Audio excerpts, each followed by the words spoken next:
अगर यहाँ तक आ गए हो, देख रहे हो मेरे वीडियोस, तो प्लीज चैनल को लाइक शेयर और सब्सक्राइब करो। बहुत मेहनत लगती है यार वीडियो बनाने में।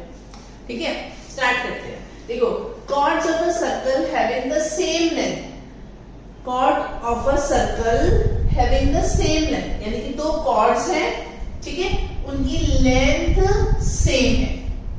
ये मतलब AB और CD जो है वो इक्वल है। अब chords दो नहीं बोला है उसने, दो हो, तीन हो, चार हो, हम दो से करते हैं ताकि हमारा काम इजियर हो, और अगर दो से कर लिया तो सिमिलरली सारे कॉर्ड्स के साथ ये प्रूफ हो सकता है। अब हम यहाँ पर दो कॉर्ड्स के साथ ही करेंगे। Chords of a circle having the same length, that means given क्या हो गया। देखो, सबसे पहला काम होता है गिवन लिखना। Given a circle with centre O, यानी कि कोई एक सर्कल दे रखा है जिसका सेंटर O है। दूसरी चीज हमको क्या दे रखी है, हैविंग सेम लेंथ, यानी कि AB इक्वल्स टू CD। ये हमें क्या दे रखा है, इक्वल कॉर्ड्स, ये भी गिवन है। प्रूफ क्या करना है, are all at the same distance from the centre, यानी कि ये जो है डिस्टेंस से सर्कल से सेम डिस्टेंस पर होगी। दैट मीन्स अगर हम यहाँ से कोई परपेंडिकुलर ड्रॉ करें, क्यों परपेंडिकुलर बोलो, क्योंकि डिस्टेंस जो होता है, डिस्टेंस ऑलवेज क्या होता है, परपेंडिकुलर। क्या होता है, परपेंडिकुलर। ठीक है, ध्यान रखना इस चीज को। यहां से डिस्टेंस बनाया और यहां से अगर हमने डिस्टेंस बनाया, तो वो कह रहा है कि अगर AB और CD सेम है, सेम लेंथ की है, तो OP और OQ भी सेम होगा। ठीक है, आई बात समझ में, तो OP और OQ भी सेम होगा, वो ये कह रहा है। अब हमको करना है इसका प्रूफ। देखो प्रूफ कैसे करेंगे, गिवन लिखा, फिर लिखेंगे टू प्रूव क्या करना है, OP is equals to OQ equidistant. ठीक है, आई बात समझ में। अब करेंगे इसका प्रूफ। अब देखो, ये क्वेश्चन ना मैं आपको दो तरीके से करना सिखाऊंगी। एक तो आपको सिंपली स्टेटमेंट लिखना है, ठीक है, पहले कॉन्ग्रुएंस प्रूफ करके सिंपली स्टेटमेंट लिखना है। क्या स्टेटमेंट है, पूरा वीडियो देखोगे तो समझ आएगा। प्रूफ में पहले हमने किया कंस्ट्रक्शन, ठीक है, और कंस्ट्रक्शन में हमने क्या किया, देखो जॉइन, क्या किया आपने, AO एंड BO, और सिमिलरली जॉइन, देखो थोड़ा सा कॉर्ड को नीचे कर देते हैं ताकि समझने में इजी हो। ठीक है, ये इस तरीके से, बोलो आई बात समझ में। डायग्राम बनाएंगे तो हमको समझ आएगा क्या चीज है। ठीक है, देखो ध्यान से। हाँ, अब हमने ज्वाइन AO BO किया और CO और DO, हमने चारों को ज्वाइन कर दिया, तो हमें दो ट्राइंगल्स मिले। अब इसका प्रूफ करेंगे। इन ट्राइंगल्स AOB एंड COD, ठीक है, दोनों ट्राइंगल्स में हमने क्या देखना है, देखो कॉन्फिडेंट प्रूफ करेंगे दोनों को। क्या बोला, AO is equal to CO, radii of same circle. अब तक तो करते करते इतने प्रूव हो गए कि हमको सारी रीजनिंग याद हो गई है। ठीक है, फिर AB इक्वल्स टू CD, ये हमें गिवन है, गिवन है ना, AB is equals to CD, and then OB equals to OD। इसका मतलब ये भी रेडियाई है सेम सर्कल की, तो ये भी साइड, ये भी साइड, ये भी साइड, तो हम क्या लिख सकते हैं, by SSS rule AOB, triangle AOB is congruent to triangle COD। ठीक है, अब मेन आता है स्टेटमेंट कि जब दो ट्राइंगल कॉन्ग्रुएंट होंगे तो उनकी कॉरेस्पॉन्डिंग ऑल्टीट्यूड्स भी इक्वल होगी। अब अगर मेरा कोई ट्राइंगल है AOB, तो अगर मैं O से परपेंडिकुलर डालूंगी, क्यों, क्योंकि परपेंडिकुलर ही ऑल्टीट्यूड होती है। आगे ये बात समझ में। डिस्टेंस परपेंडिकुलर होता है और परपेंडिकुलर डालेंगे मतलब वो ऑल्टीट्यूड है। तो स्टेटमेंट क्या लिखना है, since AOB congruent to COD then OP will be equals to OQ। क्यों? Altitudes of congruent triangles.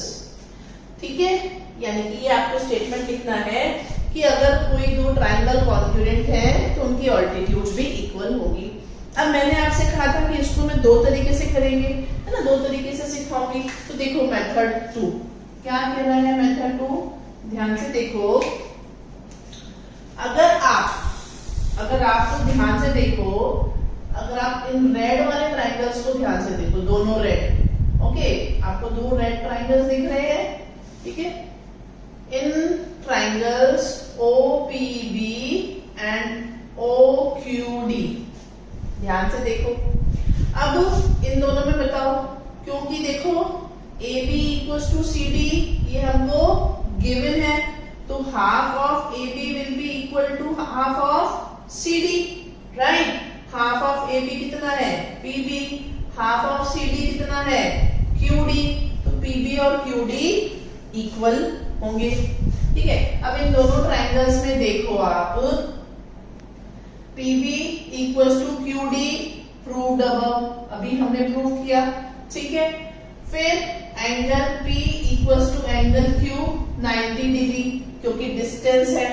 और तीसरा OB इक्वल्स टू OD, ये क्या है, रेडियाई ऑफ सेम सर्कल। बोलो आ रही है बात समझ में? सेम सर्कल होने से छोटे वाले दोनों triangle OPB congruent to OQD, ये दोनों ट्राइंगल्स कॉन्ग्रुएंट हो गए, और कॉन्ग्रुएंट होते ही क्या हुआ, OP equals to OQ, OP equals to OQ by CP। अब आपको जो तरीका इजी लगे वो करें, मुझे सेकंड वाला तरीका ज्यादा अच्छा लगता है क्योंकि वो स्टेटमेंट हमको याद हो सकता है ना रहे, हम कॉन्ग्रुएंस तो कर देंगे बट स्टेटमेंट याद ना रहे। इसमें आपको कॉर्ड्स इक्वल दे रखी हैं तो उनके हाफ भी इक्वल होंगे, और दोनों छोटे वाले ट्राइंगल्स को क्या किया, दोनों छोटे वाले ट्राइंगल्स को कॉन्ग्रुएंट कर दिया। बोलो आई बात समझ में? ठीक है, तो ये थी थ्योरम नंबर 6। अब करेंगे थ्योरम नंबर 7। अब देखो थ्योरम नंबर 7 में जो हमने 6th में सेकंड पार्ट किया ना, मैंने बोला मुझे पसंद है, उसका लिटिल बिट चेंज्ड वर्जन है। मतलब हमने वहां पर हाफ ऑफ कॉर्ड किया था, यहाँ पर हमको डबल ऑफ कॉर्ड करना है। देखो कैसे, देखो क्या कह रहा है, chords of a circle that are equidistant, यानी अब हमें गिवन है कि जो दो कॉर्ड्स हैं वो इक्विडिस्टेंट हैं। वो क्या है, इक्विडिस्टेंट। इक्विडिस्टेंट मतलब इसका और इसका जब हम परपेंडिकुलर ड्रॉ करेंगे तो वो सेम है। देखो पहले हम लिख लेते हैं गिवन। गिवन क्या है हमको, कि दो कॉर्ड्स हैं, ठीक है, और ये परपेंडिकुलर दे रखे हैं। गिवन है हमें OP equals to OQ equidistant. देखो मैं एक एक वर्ड लिख के आपको बताती हूँ, अगर आप इस तरीके से ही लिखेंगे ना थ्योरम्स को तो मान लो आपके पूरे मार्क्स आएंगे, ठीक है, क्योंकि थ्योरम में हम जो भी चीज ले रहे हैं उसकी रीजनिंग होनी चाहिए हमारे पास, तभी वो प्रूफ माना जाता है। Now chords of equal circle are equidistant from the centre have equal length. अब ये चीज हमें क्या करनी है, प्रूफ करनी है, ये चीज हमें प्रूफ करना है। ओके, तो टू प्रूफ में क्या लिखेंगे, ध्यान से देखो, टू प्रूफ हमें क्या करना है, AB इक्वल्स टू CD, यानी कि कोई भी दो कॉर्ड्स हैं वो इक्वल होंगी अगर इक्विडिस्टेंट हैं तो। अब इसका करेंगे प्रूफ, और प्रूफ में पहले हम करते हैं कंस्ट्रक्शन।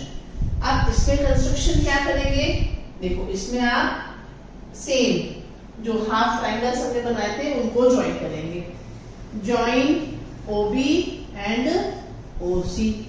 अब देखो इसका proof, in triangles OPB and OQC दोनों ट्राइंगल्स में देखते हैं क्या सिमिलैरिटीज हैं। OP इक्वल्स टू OQ ये हमको गिवन है, बोलो आ रही है बात समझ में, ठीक है। देन आप देखो क्योंकि डिस्टेंट इक्विडिस्टेंट है, मतलब ये क्या है, परपेंडिकुलर, डिस्टेंस हमेशा परपेंडिकुलर होगा, तो परपेंडिकुलर है इसका मतलब P और Q 90 डिग्री के हैं, तो दोनों सेम है। और तीसरा यहाँ पर OB equals to OC, diagram में देख देख के करना पड़ता है बार बार। OB इक्वल्स टू OC क्यों है, क्योंकि रेडियाई ऑफ सेम सर्कल है। अब देखो ध्यान से, ये क्या हो गया हमारे पास, side OP is equals to OQ, ठीक है। ये वाली साइड राइट एंगल और ये हाइपोटेनियस, तो ये राइट एंगल और ये हाइपोटेनियस, तो हम क्या लिख सकते हैं, by RHS rule OPB congruent to OQC। आई बात समझ में, OPB कॉन्ग्रुएंट टू OQC। अब दोनों ट्राइंगल कॉन्ग्रुएंट हो गए, तो कॉन्ग्रुएंट होने से क्या हुआ, PB इक्वल्स टू PQ तो दे रखा था, PB और CQ ये वाला पोर्शन, ठीक है, दिस में जो हमने बोल्ड किया हुआ है, PB equals to CQ by CPCD, ठीक है। दोनों ट्राइंगल कॉन्ग्रुएंट है तो CPCD से इक्वल हो गए। अब इसका डबल करेंगे अगर, तो twice of PB will be equals to twice of CQ, कोई फर्क नहीं पड़ा, इक्वेशन को दोनों साइड से मल्टीप्लाई बाय 2 कर दिया। और ट्वाइस ऑफ PB क्या है, AB, ट्वाइस ऑफ CQ क्या है, CQ। अब बोलो हमने इनको कैसे ले लिया, क्योंकि हमारे पास एक थ्योरम है, perpendicular from centre bisects the chord. अगर हम किसी सेंटर से कॉर्ड पर परपेंडिकुलर डालेंगे तो वो कॉर्ड को बाइसेक्ट करेगा, तो PB का डबल, PB और AB सेम हो गया ना, PB और AB क्या हो गया, सेम। और सिमिलरली CQ और QD सेम। तो मैंने ट्वाइस ऑफ PB की जगह क्या लिख दिया, अगर आपको ये स्टेप समझ नहीं आई तो ट्वाइस ऑफ PB की जगह मैं क्या लिख सकती हूँ, PB प्लस PA, और यहाँ पर मैं लिख सकती हूँ CQ प्लस QD, और इसको मैं लिख सकती हूँ AB equals to CD, hence proved. Easy, समझ आया। करना वही है बच्चों, ट्राइंगल्स की कॉन्ग्रुएंसी प्रूव करनी है, और कॉन्ग्रुएंसी प्रूव करने के बाद आपको सिर्फ ये देखना है कि क्या रीजनिंग देनी है, कैसे हम इसको हाफ या डबल कर सकते हैं, ठीक है। तो ये दो थ्योरम हो गई, नंबर 6 और नंबर 7। वीडियो अच्छा लगता हो, अगर आपको मेरा पढ़ाना समझ आता हो तो चैनल को लाइक शेयर और सब्सक्राइब जरूर किया करो, ताकि क्या होगा, आपके जैसे और बच्चों की हेल्प हो सकेगी, ठीक है। मिलते हैं नेक्स्ट वीडियो में।